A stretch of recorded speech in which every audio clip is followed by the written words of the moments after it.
Ja byłam na kilku wojnach. Trochę rzeczy widziałam.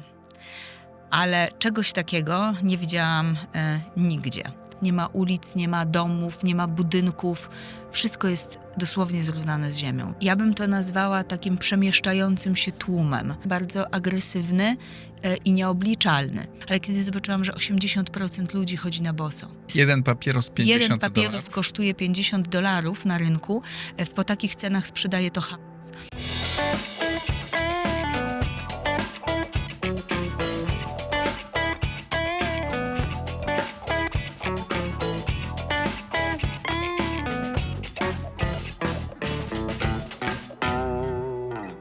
Igor Jankę, dzień dobry, to jest Układ Otwarty, niezależny program o Polsce i świecie. Dziś o Gazie, o tym, jak tam wygląda życie, w jakiej sytuacji są mieszkający tam ciągle ludzie, jak wygląda pomoc humanitarna, czy ona dociera i w jakiej formie dociera, jak to wszystko wygląda.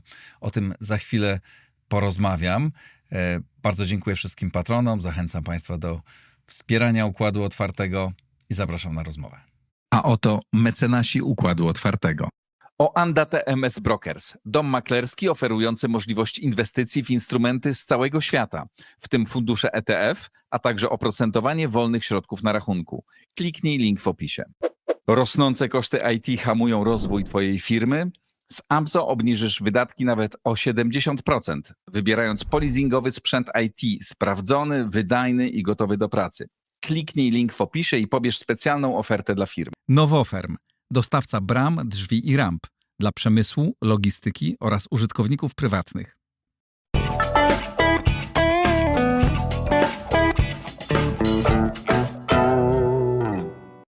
Agata Witkowska, szefowa Fundacji Czas Wolności. Dzień dobry.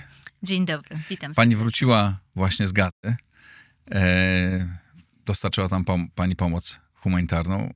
Proszę wyglądać tak, opowiedzieć, jak wygląda tam życie, co pani zobaczyła?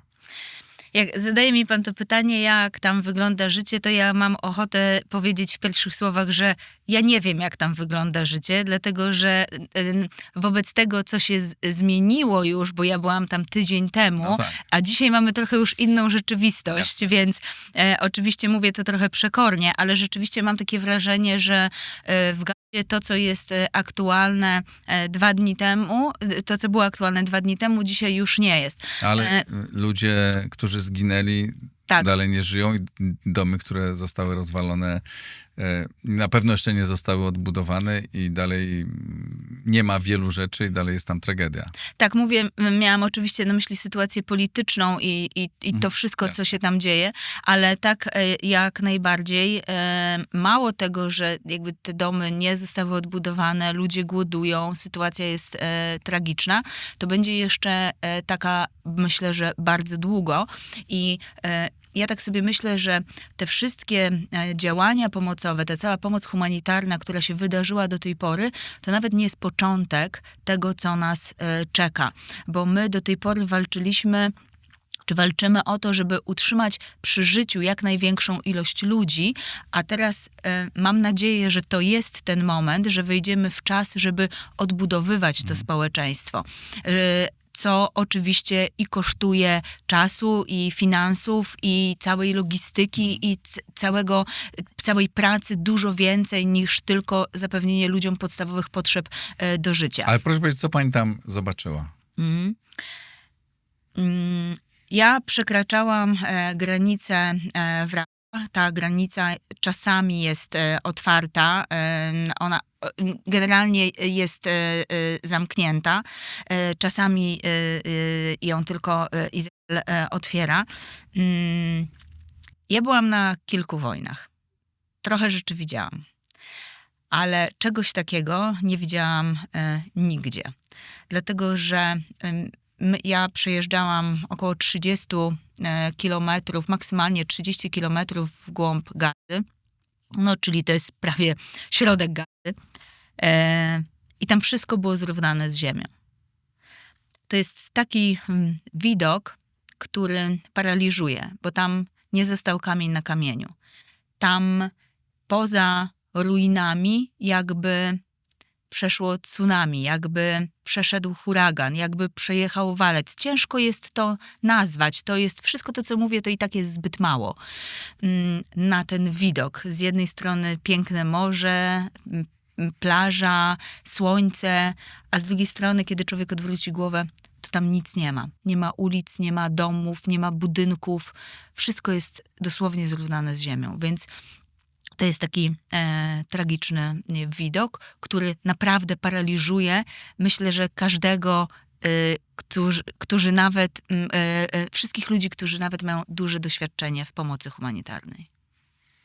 A jak pani minęła te miejsca takie całkowicie zrównane z ziemią, to co pozostało, jak wygląda? To dalej jest niewiele. To dalej jest niewiele. Jakby oczywiście nie chcę porównywać, nie ujmując, jakby, że jedna wojna mniejsza, druga większa, bo każde zniszczenia dotykają narodowości i społeczności. No to nigdzie, na Ukrainie, w Syrii, w Iraku, nigdzie nie widziałam takich zniszczeń jak tam, bo tam naprawdę niewiele zostało.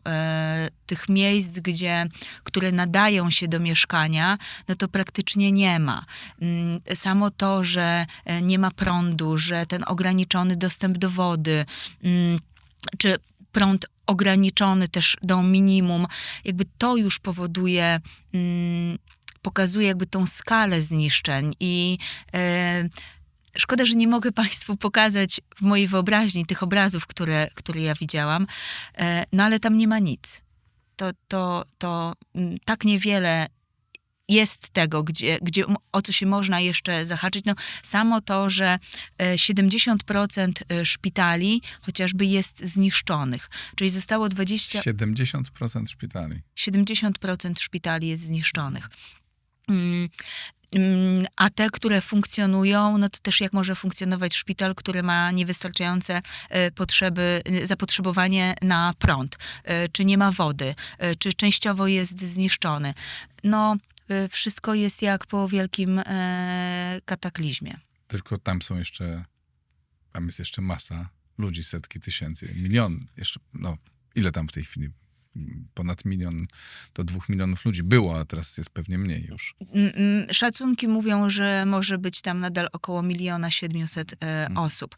Czyli pośród tych zgliszczy, ja bym to nazwała takim przemieszczającym się tłumem, który dokądś idzie, który gdzieś dokądś chce dojść, który szuka schronienia, który szuka pożywienia i który jest z góry nastawiony na niepowodzenie, więc też jest, co jest bardzo ważne, bardzo agresywny i nieobliczalny. Ale w tej sytuacji walka o pożywienie i walka o przetrwanie jest zrozumiała i ja nie chcę tutaj powiedzieć, że społeczność Gazeńczyków jest, nie wiem, nacechowana brutalnością, bo mam nadzieję, że to wszyscy rozumieją, że ta sytuacja zmusza tych ludzi do pewnego postępowania, do pewnych zachowań, które...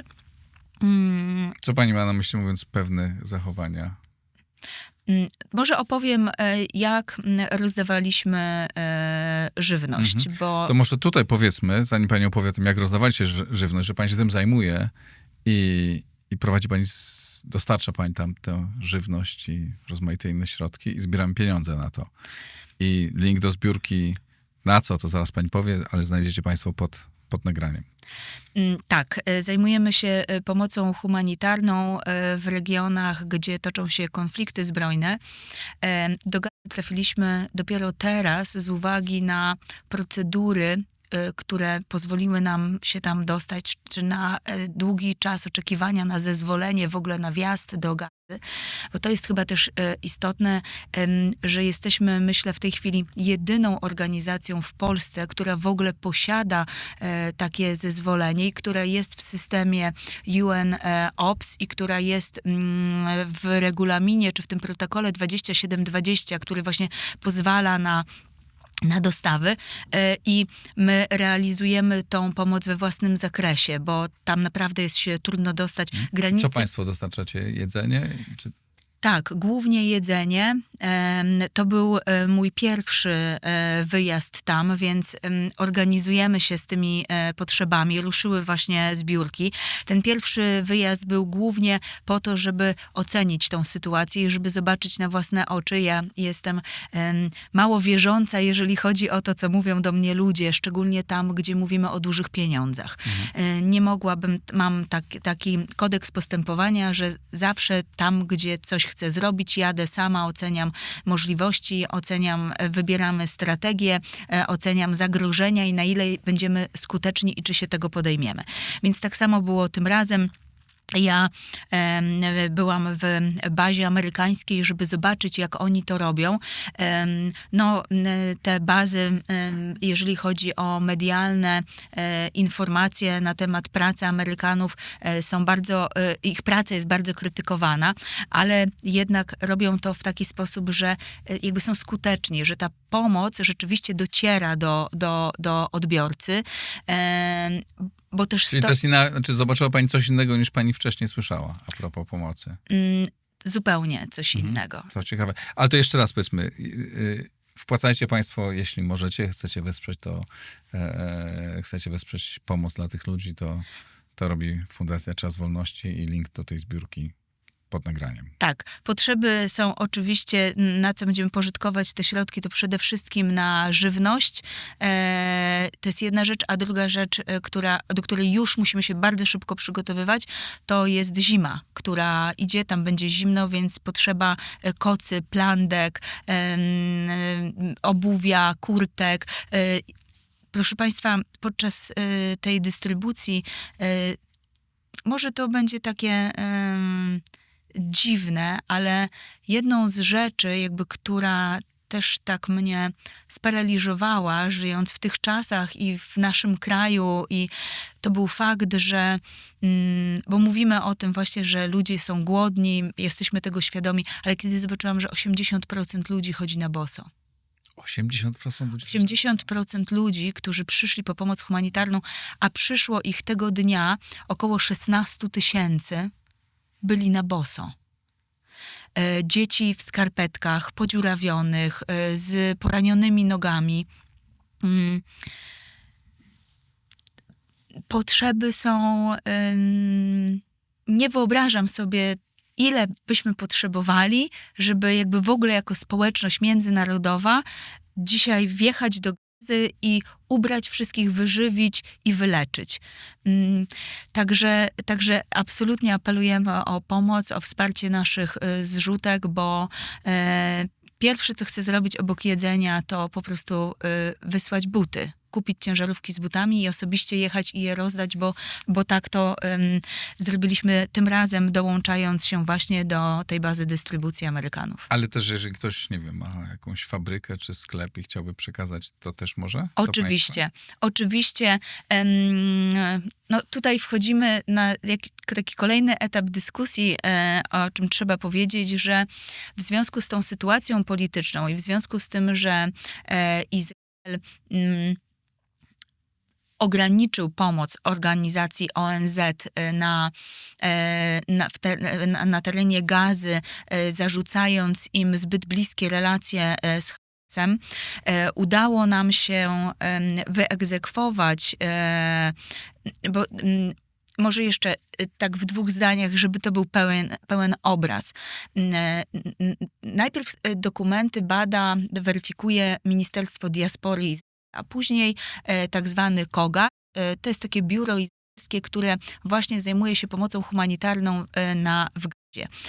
I oni też nas weryfikowali, dostaliśmy od nich kolejne pozwolenie, a kolejne pozwolenie trafiają te nasze dokumenty do Organizacji Narodów Zjednoczonych. Tam jest taki cały system. Więc jakby ogólnie Izrael bardzo weryfikuje też, skąd przychodzą te towary. Z uwagi na kontrabandę, z uwagi na zagrożenie terroryzmem, przesyłanie, nie wiem, alkoholu, papierosów. Słyszymy o tym, że co chwilę i broni, tak, co chwilę. Ale też proszę mi uwierzyć, że kiedy papieros kosztuje $50, jeden, To jest Jeden papieros $50. jeden papieros kosztuje $50 na rynku. Po takich cenach sprzedaje to Hamas, bo on kontroluje w gazie cały w tej chwili handel, a litr paliwa kosztuje 200 zł. Więc proszę sobie... Litr paliwa 200 zł. Litr paliwa 200 zł. I to kontroluje Hamas. Czyli, ale całą tę pomoc, którą państwo dostarczacie, inne organizacje, idzie przez Hamas, czy dostają to ludzie? Ten system się podzielił. Czy Hamas to rozkrada? Już tłumaczę. I o to idzie cała dyskusja międzynarodowa teraz o pomoc humanitarną w Gazie. Organizacja Narodów Zjednoczonych, czy organizacje, podmioty pod agendą Organizacji Narodów Zjednoczonych próbują dostarczyć towar jak najbliżej do samego środka Gazy, tak żeby on dotarł bezpośrednio do tych osób, które są już w takim stanie, bo masa jest takich osób, które nie mogą chodzić z wycieńczenia, które głodują, które są niedożywione, ciężko chore. Ale czym to skutkuje? Skutkuje to tym, i to są dane, które przedstawia ONZ, oficjalne dane, na teren Gazy ONZ dostarczył 2600 ciężarówek, z czego 2300 nie dojechało na miejsce końcowego przeznaczenia. O Boże. To znaczy został zatrzymany przez Izraelczyków, czy przez Hamas, czy przez... Przez Hamas, przez tamtejsze klany, które tworzą organizacje... Czyli wjechały na teren Gazy, ale ktoś je... Tak. Jakby zostały Hamas przechwycone... tym sprzedaje, robi na tym po prostu kasę. I Hamas robi na tym kasę, okradając swoich ludzi. Więc to też jest powód, dla którego Gazyjczycy w tej chwili, Palestyńczycy są oburzeni, bo Hamas miał ich bronić. Hamas to są ich ludzie. A teraz okazało się, że sprowadzili na nich wielkie nieszczęście z powodu 7 October, z powodu masakry, a teraz jeszcze ich okradają i robią na tym wielki biznes. Niesamowite. A proszę powiedzieć, oni potrzebują, chciałem o to zapytać, jak oni, jak Palestyńczycy przeciętni, oczywiście rozumiem, że nie robiła pani badań, ale rozmawiała pani z rozmaitymi ludźmi i z ludźmi, którzy rozmawiali z innymi ludźmi. Kim jest dla przeciętnego Palestyńczyka dzisiaj Hamas? To jest organizacja, która walczy z wrogiem, który ich zabiera teren, ogradza, nie dopuszcza ich, nęka, i to jest wyzwoliciel, który walczy w słusznej sprawie naszej wolności, naszego państwa, czy to jest opresor, który nas wciąga do tuneli, robi z nas żywe tarcze i zarabia na nas kasę, przejmując pomoc humanitarną? No to jest bardzo trudne pytanie, na które nie do końca mogę odpowiedzieć jednoznacznie, ale powiem o nastrojach i teraz jakby podkreślam, z którymi ja się zetknęłam, bo jakby mogą być tysiące ludzi, którzy powiedzą inaczej, ale to jakby mój odbiór i to, czego ja tam doświadczyłam, społeczność palestyńska pokładała nadzieję w Hamasie. No, jakby część administracji, prawda? Ktoś, kto miał o nich dbać, ktoś, kto miał wyzwolić Palestynę, przynajmniej z założenia, spod jakiejś tam okupacji izraelskiej. Natomiast już przed tymi wydarzeniami panowały takie nastroje i Palestyńczycy widzieli, że w Izraelu żyje się lepiej, że tam się można edukować, że tam jest bezpieczniej. Więc to też tak nie do końca było. Oczywiście i mental, i religia jakby powodują pewną izolację od takiego kraju, szczególnie jak Izrael, ale rzeczywiście w kuluarach padały takie głosy, że tam to jest lepiej, że może jak my byśmy byli pod tym Izraelem, to jednak żyłoby się i bezpieczniej, i lepiej. Natomiast jakby cały czas rzeczywiście była ta nadzieja pokładania w Hamasie, ale w tej chwili ja bym powiedziała, że znowu, że zaczyna to się zmieniać bardzo radykalnie, bo Hamas sprowadził na to miejsce zagładę.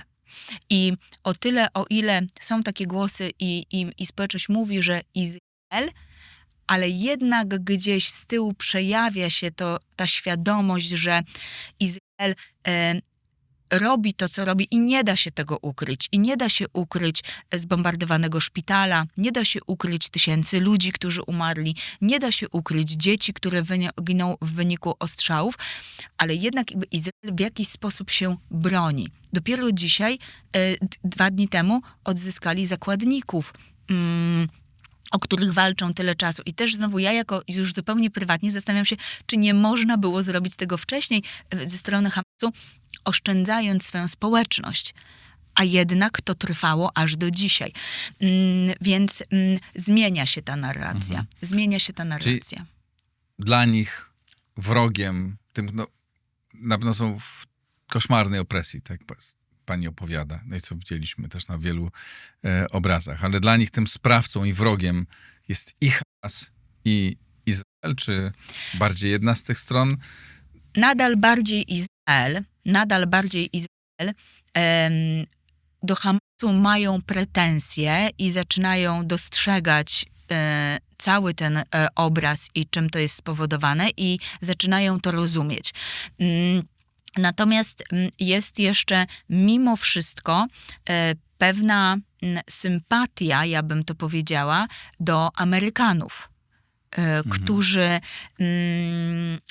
rozdają tą żywność i właśnie jakby wracając do tego, od czego zaczęliśmy ten wątek, więc ONZ chciało być blisko, ale narażając się też przy tym na współpracę i konieczność w jakiś sposób współpracy z Hamasem, ponieważ tam są dziesiątki tysięcy ludzi, organizacji pozarządowych zdecydowanie mniej, na jakiś ułamek, prawda? I generuje to wysoki stopień niebezpieczeństwa dla ludzi, którzy tam pracują. Więc te relacje musiały w jakiś sposób być, chociaż jakby też nie wiem, jak to dokładnie funkcjonuje, bo nie jestem organizacją, która pracuje tam w środku i bezpośrednio.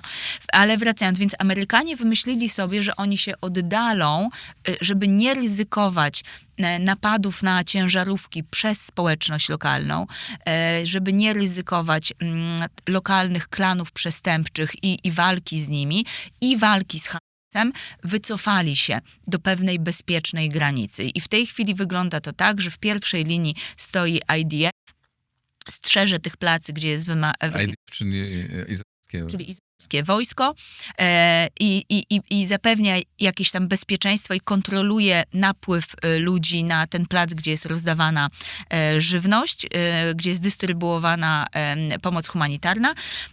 Później na placu są lokalsi, którzy mówią w rodzimym języku, to są lokalsi i oni ustawiają te kolejki, kierują ludzi i rzeczywiście w kolejnej linii stoją uzbrojeni Amerykanie, ale jest to na 16 tysięcy osób, 10, 12 osób, może nie więcej, które w razie jakby coś się wydarzyło, pewnie by musiałyby zareagować. Bo kiedy i w pierwszym momencie są rozstawione na ziemi palety i w pierwszym momencie na plac wbiegają mężczyźni. I tutaj ja sama miałam takie bardzo mieszane uczucia co do tego. To znaczy? Co pani ma na myśli? Bo rozdajemy pomoc humanitarną. Ludzie są w kryzysie, ludzie są wychudzeni. Ludzie, niektórzy z nich naprawdę ledwo idą na nogach, są bez butów, są w podartych ubraniach, są brudni, są zapłakani, mają na ciałach rany. Okropny widok i w pewnym momencie i nagle tłum 6 tysięcy mężczyzn, którzy są w takim stanie, wbiega na plac, rozrywając wszystko. Nagle rzeczywistość zmienia się nie do poznania. Kiedy oglądałam takie filmiki w internecie, to nie wierzyłam, że tak to może naprawdę wyglądać, ale rzeczywiście tak to wygląda. Mają noże, mają worki, walczą między sobą o to jedzenie, ranią się. I kiedy patrząc na to, zastanawiałam się, czy tak to powinno wyglądać. Czy to jest ten sposób, w którym my chcemy dystrybuować żywność. Bo to jest bardzo poniżające. Bo to jest... ja bym nie chciała, żeby ktoś rozdawał mi żywność w ten sposób. Ale w ten sposób znaczy co? Położyć i zostawić, że niech oni sobie sami biorą? Czy ktoś Tak. tym nikt nie zarządza? A dlaczego nie zarządza? Ja zaraz do tego wrócę. W następnej kolejności, kiedy mężczyźni już, że tak powiem, rozbiorą te palety, zapakują sobie te wory, ale widok końcowy jest taki, że ci mężczyźni wychodzą z takimi dużymi workami i wynoszą na plecach duże ilości żywności. Czyli jeden karton, tam jest tak żywność pakowana po 20 kilo, więc jakby każdy bierze tyle, ile może udźwignąć tak na dobrą sprawę. I w drugiej kolejności na plac wchodzą kobiety. I tam już to wygląda zupełnie inaczej. Kobiety stoją w kolejce. Co prawda rzeczywiście przy 10 000 kobiet na placu trzeba czekać 3-4 godziny. Więc kobiety stoją w kolejce, odbierają ziemniaki, odbierają cebulę i przebiega to wszystko już zupełnie inaczej, zupełnie spokojniej. Trzecią grupą są osoby chore i osoby starsze, które zostają wpuszczone na plac w ostatniej kolejności. Ale pani mówi, że oni zostają wpuszczone. Czy ktoś ich wpuszcza? Tak. Czy ktoś reguluje tym ruchem? Czy ktoś wpuszcza na początku facetów, którzy tak, się reguluje ruchem. To jest w ten sposób, że wojskowi mówią, możecie wchodzić. Jakby i tłum wbiega. Bo to mam nadzieję, że może będziemy mogli dołączyć ten materiał filmowy, który ja przywiozłam i w trakcie naszej rozmowy będzie można pokazać osobom oglądającym, jak to wygląda. Więc tak, a później mogą wejść kobiety, kiedy ci lokalsi regulują ten tłum, ale też znowu proszę sobie wyobrazić uregulowanie 10 tłumu, który jest w liczbie 10 000, który jest na adrenalinie, który wyszarpuje jak najwięcej, żeby zabrać, bo to jest walka o przetrwanie. No i jakby i później wchodzą osoby starsze i osoby chore w ostatniej kolejności ze względu na ich bezpieczeństwo. I z drugiej strony jakby nie podobało mi się to, ale z drugiej strony, kiedy tak patrzyłam i się zadawałam sobie pytanie, Agata, a jakbyś ty to zrobiła inaczej? Ja nie wiem.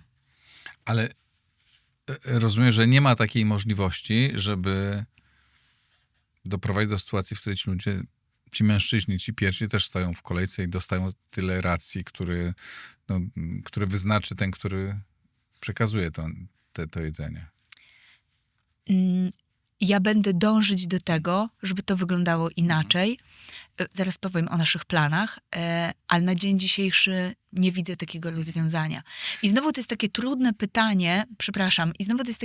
pytanie, bo rzeczywiście jakby wielokrotnie ja słyszę zarzuty, że pomoc humanitarna w Gazie jest dystrybuowana nie w taki sposób, w jaki powinna być.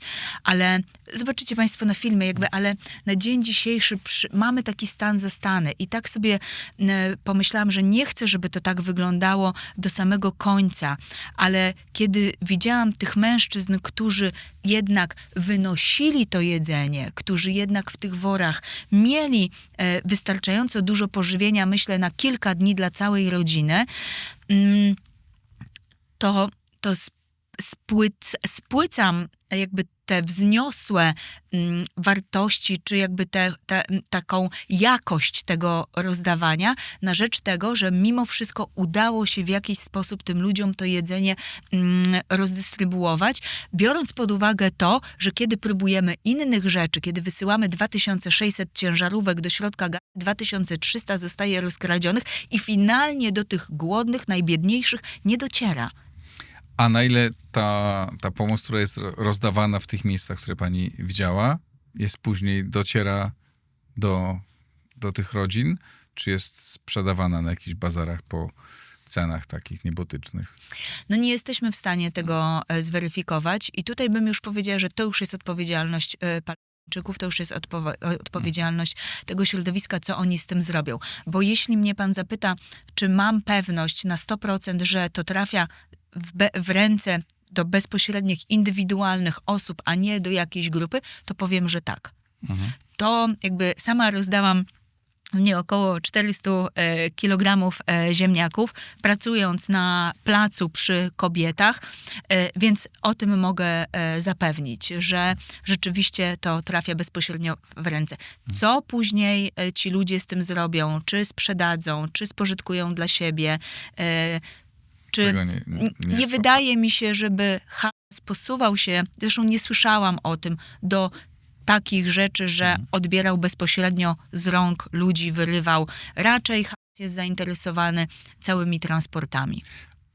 A przed naszą rozmową powiedziała pani coś takiego, że to, co zobaczyłam tam na miejscu, było inne od tego, co widziałam w mediach, czy słyszałam w mediach. I ja panią poproszę, że pani nie mówiła daleko, że pani opowiedziała to w programie. To co było takiego innego, co my oglądamy na co dzień, a pani zobaczyła i wyglądało z pani perspektywy inaczej? A teraz prowokuje pan, że ja bardzo wielu ludziom się narażę. Ale trudno. Narażę się i mam nadzieję, że państwo to zrozumieją, że to jest jak moja perspektywa i to jest to, co widziałam tam w tym pierwszym czasie, gdzie mogłam tam postawić stopę i zacząć naszą pracę, naszą działalność. Nie da się zmierzyć motywacji, nie da się zmierzyć takiej atmosfery, która panuje. I co miałam na myśli, mówiąc, że zobaczyłam coś innego. I teraz jeszcze pragnę podkreślić, że ja nie jestem ani proizraelska, ani proamerykańska, ani propalestyńska. Moją odpowiedzialnością jest zapewnić maksymalnie oczekiwaną pomoc w miejscach konfliktów zbrojnych społeczności, która tego potrzebuje i jest w kryzysie. I to jest mój nadrzędny cel i teraz powiem to z tej perspektywy. Spodziewałam się i oczekiwałam nienawiści od Izraelczyków w stronę Palestyńczyków. Spodziewałam się wrogiego nastawienia żołnierzy. W ogóle jakby wrogiego do organizacji pomocowych. Spodziewałam się, że i teraz jakby odważnie powiem z nazwy Gaza Humanitarian Foundation, czytając te wszystkie doniesienia, że to będą oprawcy, że to będą ludzie, którzy... Ci ludzie z tej organizacji. Ci ludzie z tej organizacji, którzy przyszli tak na dobrą sprawę w jakimś tam celu prześladować tych Palestyńczyków we współpracy z i uknuli jakiś chytry plan przeciwko tym ludziom. Bo takie informacje pojawiały się w niektórych mediach. Bo takie informacje pojawiały się w niektórych mediach. Natomiast proszę mi uwierzyć, że pierwsze 2 dni przyglądałam się tym ludziom z takim wielkim niedowierzaniem i próbowałam wyłapać ten kontekst i to słowo, które potwierdzi te doniesienia. Natomiast spotkałam się z ludźmi, którym bardzo zależy na pomocy. Spotkałam się z ludźmi, którzy podczas rozdawania tej pomocy, tylko ci uzbrojeni Amerykanie nosili dzieci na rękach. Tam bawili się z tymi dziećmi, kolorowali z nimi kolorowanki. Te dzieci, one znały już tych ludzi, którzy dystrybuują tam pomoc, no bo są tam od 4-5 miesięcy. Więc był jeszcze, jakby powiem, bo ważna rzecz, że tam jest też zapewniona w trakcie tej dystrybucji przez te 5 godzin pomoc medyczna, czyli każdy, kto źle się czuje, może przyjść i tą pomoc otrzymać, bądź jeżeli coś się dzieje na placu, to też zaraz medycy zajmują się tymi osobami. Więc ta atmosfera i na naszej zrzutce jest też filmik taki dłuższy, który pokazuje tą atmosferę. I sama jak obejrzałam ten filmik, tak sobie pomyślałam, kurczę, nikt mi w to nie uwierzy, że tam tak może być. Ale rzeczywiście ta skrajność, która się przeplata, tego tragizmu, tego bólu, tej trudnej sytuacji, z tą chwilą nadziei, że pojawia się ktoś taki niezależny, rozdaje ziemniaki i mówi: dzień dobry. Tym ludziom bardzo tego potrzeba, bo to im pokazuje, że jest jeszcze ktoś, kto się troszczy, jest jeszcze ktoś, kto przyjechał, który ich wspiera, że oni nie są sami. Tam gdzieś daleko jest jakiś świat, który istnieje i ci ludzie, skąd oni mają wiedzieć, jakby czy my jesteśmy po ich stronie, czy przeciwko, czy ktoś w ogóle o nich myśli. Więc jakby cała ta atmosfera taka przyjazna, to było to, co mnie zaskoczyło, bo spodziewałam się czegoś innego. a okazało się, że jednak tak nie jest i że ta grupa ludzi, ja domyślam się, że bo to są ludzie, którzy stale wracają w to miejsce i przychodzą o tych wyznaczonych godzinach i tą pomoc zabierają. Oni też mówią, że no ciężko jest nam tu przychodzić, bo to jest około 10 kilometrów. Tu, gdzie było to centrum dystrybucyjne. No ale jakby tu możemy tą pomoc dostać. Więc jakby to mnie zaskoczyło. I mówię, da się wyczuć, kiedy to jest inscenizowane, ale nie da się zrobić przedstawienia przy 16-tysięcznym tłumie. I jakby nikt nie, że tak powiem, nie ograł tych dzieci. Nie powiedział, to teraz się uśmiechajcie, a teraz pani nam pomacha, a teraz przyjdzie jakaś kobieta, która, bo tam były osoby, które rozmawiały po arabsku, więc, a teraz jakby widać było, że tam są nawiązane pewne relacje. A wspomniała pani o żołnierzach izraelskich. Jak oni się zachowują? I znowu, no proszę państwa, ja znowu zaskoczę, ale ja nie tylko w Gazie się spotkałam z izraelskim wojskiem, ale też miałam z uwagi na to, że planujemy jakieś działania w strefie Gazy, które no na dzisiaj wojsko izraelskie się wycofuje, ale też do pewnych pozycji. My planujemy pewne działania i musimy uzgadniać to z izraelskim wojskiem i nie da się być tam niezależnym, ale też ze względu na nasze bezpieczeństwo. Bo jakby oni będą stanowić ten filar naszego bezpieczeństwa. Pewien żołnierz zapytał mnie tak: Agata, czy ty myślisz, że państwo Izrael, gdyby chciało wcisnąć enter i zrównać Gazę z ziemią w ciągu 3 dni, nie miało możliwości, żeby to zrobić? Dlaczego jakby ten proces trwa? Jakby oczywiście społeczność międzynarodowa wtedy by inaczej zareagowała, nie byłoby to wytłumaczane, ale nie mówię o tym, jakby mówię o tych im podejściach. On mówi, naprawdę naszym celem jest wytępić Hamas. Ale mają świadomość tego, że giną dzieci, kobiety i że to nie wygląda na odpowiedź proporcjonalną do ataku 7 października, okrutnego i strasznego ataku. Absolutnie. Absolutnie mają tego świadomość i robią to. I jakby jeszcze 2 dni temu ta wojna postępowała i to się działo cały czas. Bezsprzecznie nie mogą ginąć dzieci, nie można bombardować szpitali, ale znowu powiem, chyba najbardziej taka ryzykowna rozmowa w całym moim dorobku takim służbowym, zawodowym dzisiaj, ale oprócz tego, że byłam w Gazie, też byłam w miejscach masakry 7 października. Niezwykle trudne miejsce. Miejsce, gdzie odbywał się festiwal Nowa, miejsca, gdzie były zaatakowane kibuce, miejsca, gdzie posterunek policji, który był zaatakowany i zginęło tam wielu policjantów. Spotkałam się z rodziną, która ledwo uszła z życiem przed atakiem Hamasu. Byłam w miejscu, gdzie autokar z ocalałymi z Holokaustu staruszkami jechał na jakieś uroczystości i ci ludzie przeżyli II wojnę światową, ocaleli w Holokauście, a zostali wymordowani w ciągu kilku minut przez Hamas, jadąc na jakieś obchody. Osoby, które miały powyżej 90 lat. Więc cały ten obraz, tragedia jednej i drugiej strony, ja znowu nie odważę się powiedzieć o współmierności tragedii, bo Izrael jest małym państwem i każdego dotknęła tragedia tej masakry. I znowu jakby powiem tak, może nie powinno się tak mówić publicznie i przed kamerami, ale teraz sobie wyobraźmy, jak nasz kraj atakuje nasz sąsiad i morduje nasze dzieci w brutalny sposób. Nie będę opisywać tych masakr, gdzie na przykład jedną rzecz tylko powiem, młodzież chowała się do schronów, a Hamas wrzucał tam granaty.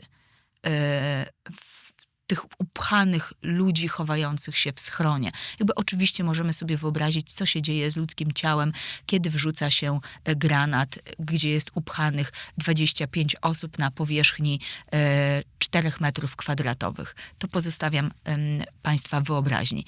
Więc skala tragedii, która dotknęła Izrael i dotknęła jeśli nie całą społeczność, bo każdy stracił kogoś bliskiego, kogoś dalszego, kogoś znajomego. I teraz chcę powiedzieć bardzo jasno, że nie usprawiedliwiam Izraela, ale rzeczywiście to, czego doświadczyłam odwiedzając te miejsca, pozwala mi zrozumieć ich ból. Co nie usprawiedliwia następnych działań i nie usprawiedliwia odwetu. Ależ oczywiście, że tak. Oczywiście, że pomaga. Ofiarom ataku Izraela. Oczywiście, że tak. Bo to jest bardzo trudna sytuacja i nie moim miejscem jest jakby wydawać osąd, czy stanąć po którejś stronie, tylko będę wspierać społeczność w Gazie, bo to jakby nie, racja czy zrozumienie dla bólu, nie dla usprawiedliwienia dla działań Izraela, ale dla bólu, z którym zetknął się Izrael, nie usprawiedliwia tej tragedii i ja chcę być tam i ja rozumiem też tragedię, bo z drugiej strony, tak jak pan powiedział, umierają dzieci, są bombardowane szpitale, więc cała złożoność tej sytuacji i ludzkich emocji i stron konfliktu i ja patrzę na tą osobę, która finalnie siedzi w domu, jeśli ma ten dom, myśląc o Izraelczykach, którzy doświadczyli ogromnej tragedii i myślę o tych ludziach znowu indywidualnie, którzy głodują dzisiaj w Gazie. I którzy najczęściej nie mają domu, albo mają ten dom nie mają rozwalony, domu, czy nie bardzo mogą siedzieć przy stole. Zadam pani trudne pytanie, też Znowu. może nie trudne, bo wiem, że pani też, to nie jest jedyne miejsce, gdzie pani pracuje i dowozi pomoc. Jeździ pani też na Ukrainę, pomagając tam. To chyba nie jest, tak tutaj ta sytuacja nie jest jednoznaczna, tak chyba tam jest kompletnie inaczej. Tam jest kompletnie inaczej. Z pani punktu widzenia. Tak. Aż tam nie ma pani dylematu. To znaczy, ja nie chcę też powiedzieć, że tutaj mam dylemat. Nie chcę, żeby tak zabrzmiało. Ja po prostu Ja nie rozumiem, nie pytam o to, że tam jest i tam drugiej jest, strony. Tam ta historia jest dużo bardziej biało-czarna. Tak, tak. Nie, no tam zdecydowanie wygląda to inaczej. Zdecydowanie i też jakby tam jest taka kolejna rzecz, która mnie bardzo wzrusza i która powoduje, że w tej chwili też dużo pomocy, którą kierujemy do ukraińskiego wojska. I nie dlatego, że ja mam jakiś sentyment do publicznej administracji ukraińskiej, że chcę ich wspierać, bo nie chcę. Ale znowu myślę o tym człowieku, który jest w okopach, o tym człowieku, który walczy na froncie, bo są takie miejsca, gdzie ukraińska armia jest dobrze wspierana przez swój rząd, przez swój kraj. Natomiast są takie miejsca, gdzie żołnierze są pozostawieni absolutnie sami sobie i gdybyśmy nie dowieźli im jedzenia raz na 3 tygodnie, to jedliby ziemniaki z kapustą albo w ogóle by nie jedli i zgniły chleb, który tam dojeżdża. Chociaż znowu podkreślam, że nie jest tak na całej linii frontu, bo są takie miejsca, które są dobrze świetnie zorganizowane, gdzie to naprawdę bardzo profesjonalnie funkcjonuje. Są, ale są też takie, które muszą sobie kupować same ubiór, buty, które praktycznie poza amunicją i poza podstawowym też uzbrojeniem pomoc jest minimalna. I z czego to wynika, pani zdaniem, tam na Ukrainie? Z korupcją, czy z tych niektórych dowódców, czy... Chciałam powiedzieć, nie wiem albo nie mogę powiedzieć, ale no tak, jest to związane z całym systemem i zaopatrzenia militarnego i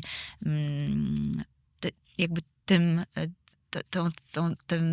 korupcją, po prostu korupcją. Ja dlatego też, ja też zawoziłem samochód, jak państwo wiecie, i i organizuje to Exen, który zawiózł XC300, pozdrowienia. I on zawsze dowozi i zawsze jak w tym uczestniczyłem, to każdy samochód, to mogę poświadczyć też dla wszystkich państwa, którzy wspieracie na Exena i inne zbiórki, że dostarcza ich do konkretnej jednostki, do konkretnego żołnierza. Zawsze mamy dokument na to, zawsze jest filmik, zdjęcie. I jestem pewien, znaczy oczywiście zawsze ktoś może dokonać następnego przekrętu gdzieś, ale tu on ma dużą świadomość i wielu ludzi, którzy dowozi teraz pomoc, już wie, że właśnie trzeba to robić tak na tą ostatnią linię zawieźć. Znaczy do ostatniego odbiorcy, a nie do pośrednika. Ja, że tak powiem, miałam nosa od początku, dlatego że my tą naszą pomocą byliśmy pierwszą organizacją pozarządową, która wjechała do Buczy po tej masakrze. Jeszcze nie do końca Bucza była sprzątnięta z ciał, kiedy mogliśmy już tam być. I rzeczywiście pomoc. I od początku mieliśmy taką zasadę, że jechaliśmy z zapakowanymi samochodami. Te nasze racje żywnościowe były podzielone, przygotowane w siatkach. Na tydzień żywność była przygotowana i po prostu podjeżdżaliśmy, stawialiśmy na jakichś wyznaczonych wcześniej osiedlach uzgodnionych i rozdawaliśmy z samochodu do rąk. Znam organizację, która wysłała 50 ciężarówek z pomocą humanitarną do magazynów i strona ukraińska zdołała rozliczyć się z 2. No niestety, pomaganie to też jakby... Strona ukraińska to nie znaczy, że wszyscy... Nie. Jest masę też urzędników absolutnie. I masę części administracji, która pracuje wspaniale i to są bohaterowie. Jestem pełen podziwu dla nich. Tak. Ale takie rzeczy, o których pani mówi... Też się zdarzają, natomiast absolutnie myślę, że tam, gdzie, bo musimy sobie też zdawać z tego sprawę, że pomoc humanitarna jakby to są ogromne pieniądze, to generuje ze sobą ogromne środki. No i zawsze będą tacy, którzy oddadzą jeszcze i dołożą z własnej kieszeni i tacy, którzy nas wspierają i też byli nam bardzo przychylni i wiele rzeczy udało nam się zrobić dzięki właśnie ich przychylności i tym, że otwierali drzwi, a byli też tacy, którzy oczekiwali gratyfikacji i utrudniali nam tę pomoc. Także nie da się nigdzie generalizować.